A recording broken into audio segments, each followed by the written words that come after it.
Yes, how you doing? It's me, Jay. I just wanted to do the promised review that I said I was going to do every week after the shit TV show Mixfish. I promised people that I was going to do the review every week. I'm going to do the review every week. So here's my review for Season 1, Episode 4, Mixed Love is a Battlefield. This episode revolves around Rainbow's school projects.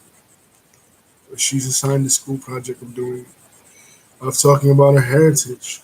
But for Rainbow, this is a unique experience because, well, she's a mix of two heritages. One is Scottish, which is her father's, and the other is African American, which is her mom's.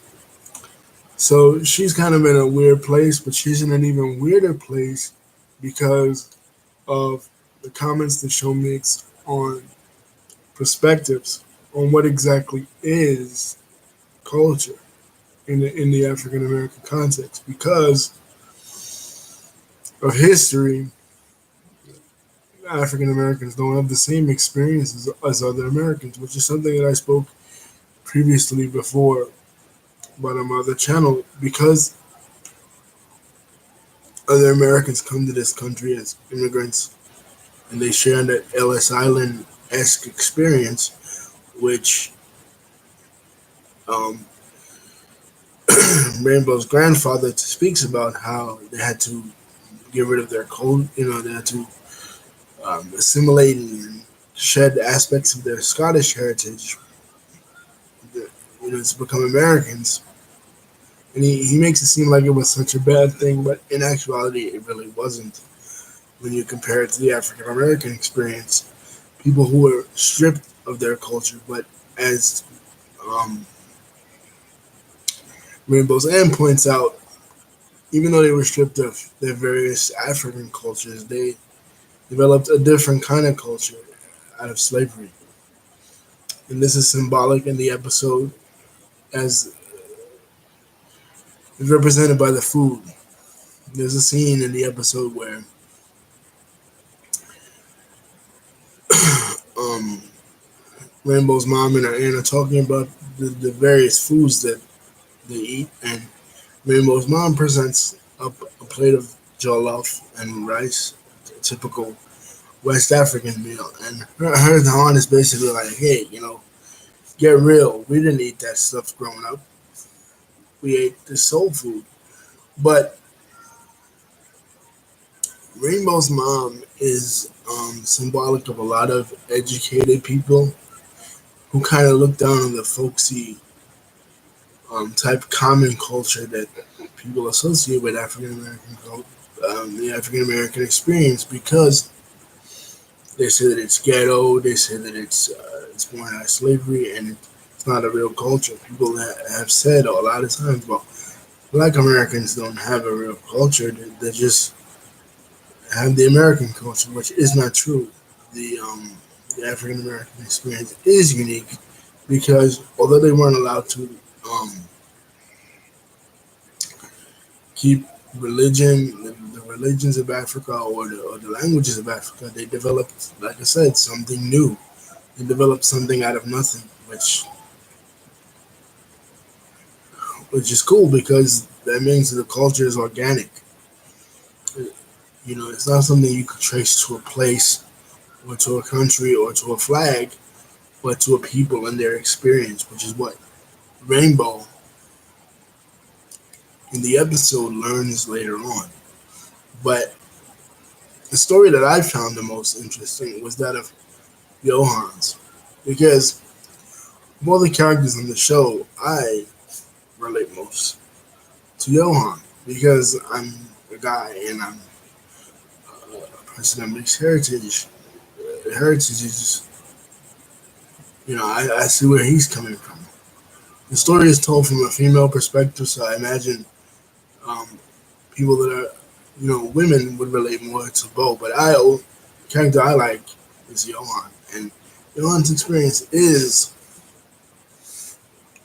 does mirror somewhat of the experiences that I went to as a kid. Because in the United States here, we put into boxes.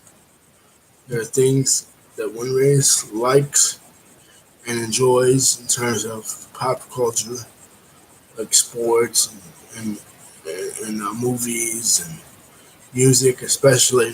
And there are things the other opposing race enjoys in terms of the same things.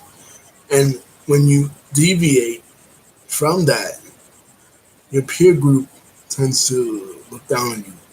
Like if you're a person of color that enjoys things like country music or rock or hockey in Johan's case, or even baseball, or things in my case like comic books and pro wrestling, people people say, well, those are not urban things. Those are not things that people of color enjoy. So why do you enjoy that? Just as Johan's peer group says about him. And he in the episode, he doesn't want to really admit it, but despite what his peer group says, he enjoys watching the sport with his dad, even though the sport is a white sport. And he learns later on that it doesn't matter what his friends say. What matters is if he enjoys it. Just like in terms of gender, there's certain things that people of one gender might enjoy, and you would say, "Well, I can't enjoy this thing because I'm a guy or I'm a woman and I can't really like sports." And people always try to put people into these little convenient little boxes. But what this episode is teaching us is that you can't really box people in. People are going to enjoy what they're going to enjoy, and they're going to express themselves culturally the way they're going to express themselves. So whether it's differences in music, differences in what you watch on television, differences in what kind of movies you enjoy. There's no one way to be something. The way you are is the way you are. And I really like how this episode hammers that home. And another aspect that I enjoyed was how Denise, the aunt, um, says that she always looked down on her sister, not because she felt her sister was bougie, because they show a part where Denise is, throughout childhood, Denise was always calling Alicia bougie. And in a sense, she kind of is, but in a sense, I feel like Denise just was kind of mad because she couldn't really share in Alicia's experiences, especially when Alicia went off to the commune.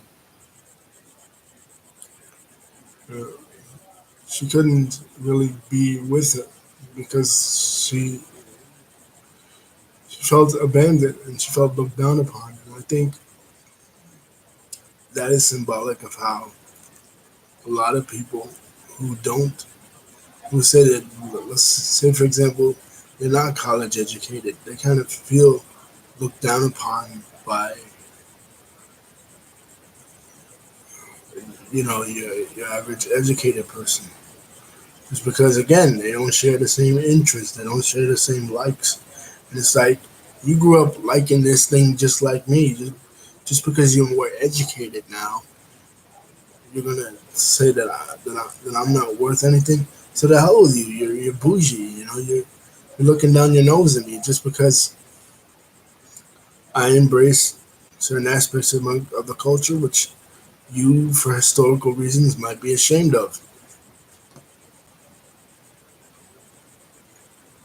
I enjoyed that. And again, as I predicted, another callback to Saved by the Bell. There's a famous episode with Zach where he has to go looking for his culture, and at first he doesn't take the assignment serious, but then he learns that he's Native American, and he meets a real Native American guy, and then the Native American guy dies, and You know, Zach learns that culture really isn't what you what you wear or wearing stereotypical outfits, but it's the people you connect with. So I kind of felt like Bo in this episode kind of learns exactly the same thing. It wasn't through someone who died, but it was through her own experiences. And again, they give a wink and a nod to that episode of Saved by the Bell, where the father says, "Well, I always loved this kind of thing," and the grandfather says, "Well, yeah, you were always a nerd, but for fans of Saved by the Bell, they got it and they understood it." So just like the last week's episode, wink and a nod, like even though they don't technically exist in the same universe, they kind of do because, well, it's Mark Paul Gosselaar. He's one of the most recognizable faces in sitcom history, and they're gonna kind of obliquely reference Saved by the Bell once in a while. But in terms of real life, yeah, this this episode is true. Anyone who ever had lived a mixed experience, and even if they didn't live a mixed experience, if they just like something different than what people said their culture or gender should like, there's a makes a real black person or a real white person or a real guy or a real girl. They've experienced a sort of, well, you're not supposed to like that because you blah blah blah blah blah. you know, you don't fit into our neat box of what is or isn't this label. So anyone who's ever dared to be different has experienced what Johan and Rebo experienced in this episode of Peace. And love is a battlefield because learning to love ourselves and what makes us unique is a battle every day. Peace.